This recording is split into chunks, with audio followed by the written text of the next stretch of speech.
In professional sports, meaningful change rarely arrives through press releases or executive interviews. It arrives when organizations begin moving games, because moving games means moving money, and moving money signals that a decision has already been made. That is what is happening across the WNBA right now. Multiple teams have relocated home games against the Indiana Fever into arenas 3 to 4 times the size of their usual venues, and they did so before the season began.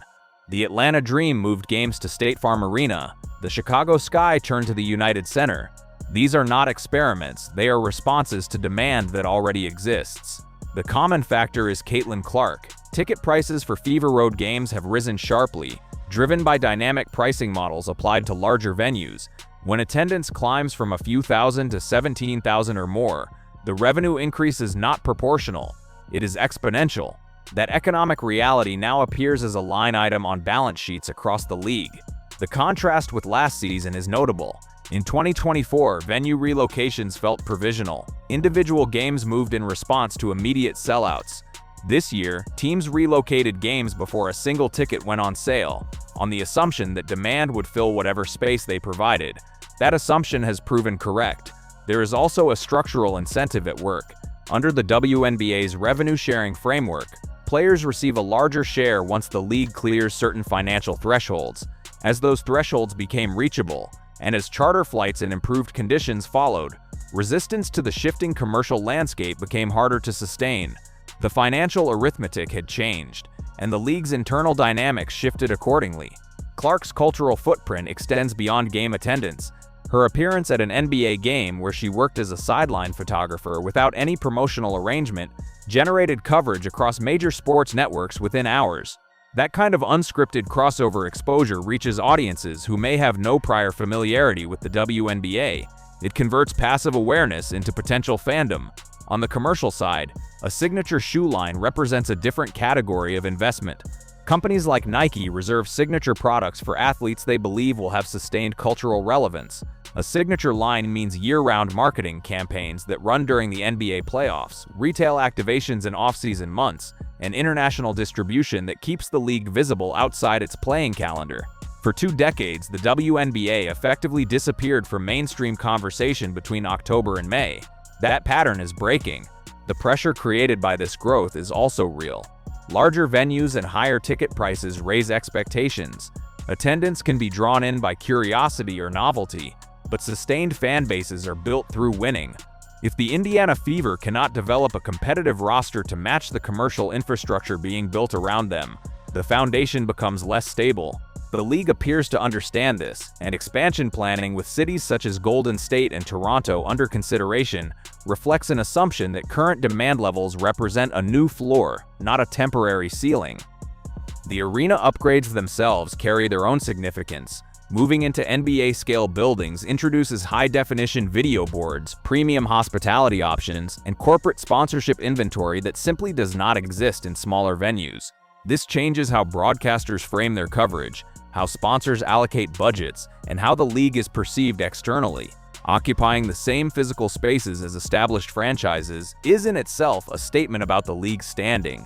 Early data from the 2025 preseason suggested that demand was not softening as novelty faded. Fans were returning, learning rosters, and forming team loyalties. The pattern associated with durable fan bases rather than one-time attendance spikes. The league has responded by managing its public narrative more deliberately, limiting the kind of off-court friction that could disrupt commercial momentum. The operational complexity of this growth is considerable. Rescheduling arena bookings across multiple cities, coordinating with NBA teams that share those buildings, and managing ticket inventory at scale requires organizational capacity the league is building in real time. What has emerged is a self-reinforcing system. International sales of Clark's signature footwear extend the league's brand into markets it has never meaningfully reached.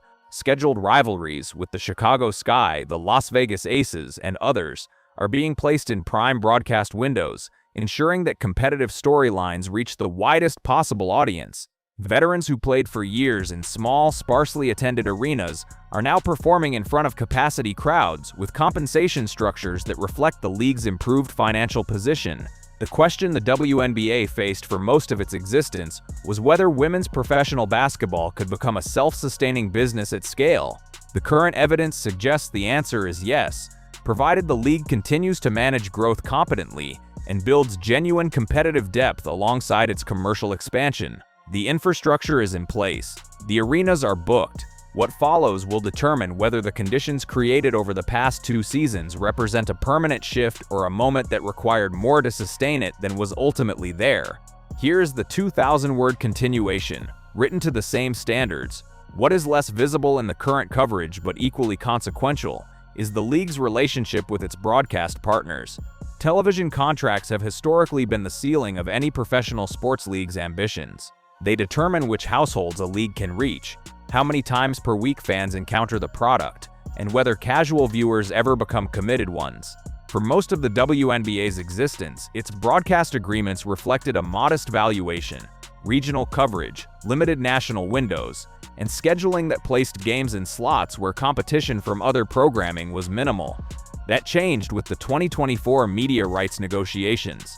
The league secured agreements with ESPN, Amazon Prime Video, CBS, and ION Television that represented a significant increase in both financial value and distribution reach.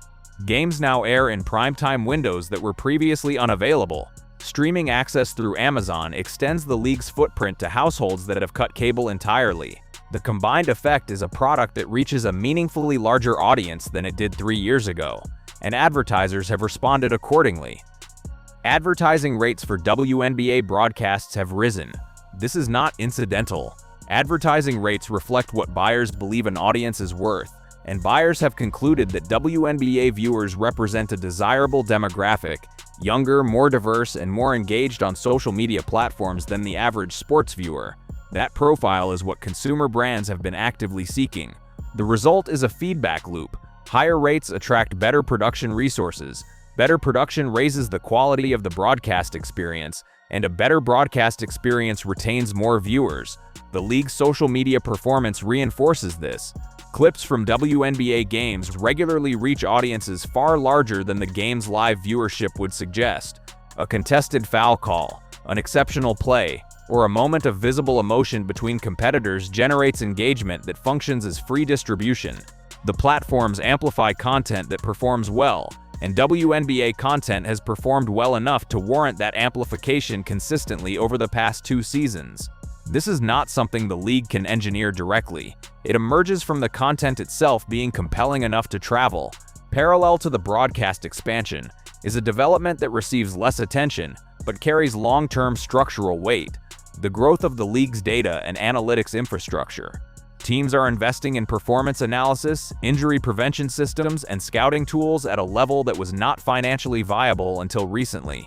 This matters because professional sports organizations that operate with sophisticated analytical frameworks make better roster decisions, reduce costly injuries, and develop players more efficiently. The competitive quality of the league improves as a result, and competitive quality is what converts first-time attendees into repeat buyers. The Indiana Fever's front office decisions reflect this shift. The team has added personnel and resources in areas that were previously underserved. Player development staff, film analysis capacity, and medical support have all expanded.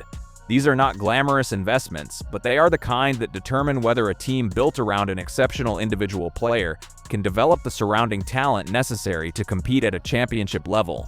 Clark's commercial value is established. The organizational question is whether the Fever can build a roster worthy of what the commercial moment demands. There is a broader competitive dynamic worth examining. Several teams have recognized that the economic premium attached to games against Indiana creates both an opportunity and an obligation. The opportunity is financial. Those games now generate revenue that can fund off-season improvements. The obligation is that playing in front of a sold-out 20,000-seat arena against a nationally covered opponent raises expectations for the home team as well. A lopsided defeat in that setting is not simply a loss. It is a broadcast event watched by audiences who may be forming their first impressions of the franchises involved. Teams are investing accordingly, and the competitive quality across the league is higher than it was 2 seasons ago, partly because of this dynamic. The Las Vegas Aces, who won back-to-back championships in 2022 and 2023, represent a useful reference point. Their success demonstrated that a WNBA team with sufficient ownership, investment, front office competence, and roster depth could build a genuine dynasty. They did it without the specific cultural moment that Clark's arrival created, relying instead on organizational excellence and a core of elite players.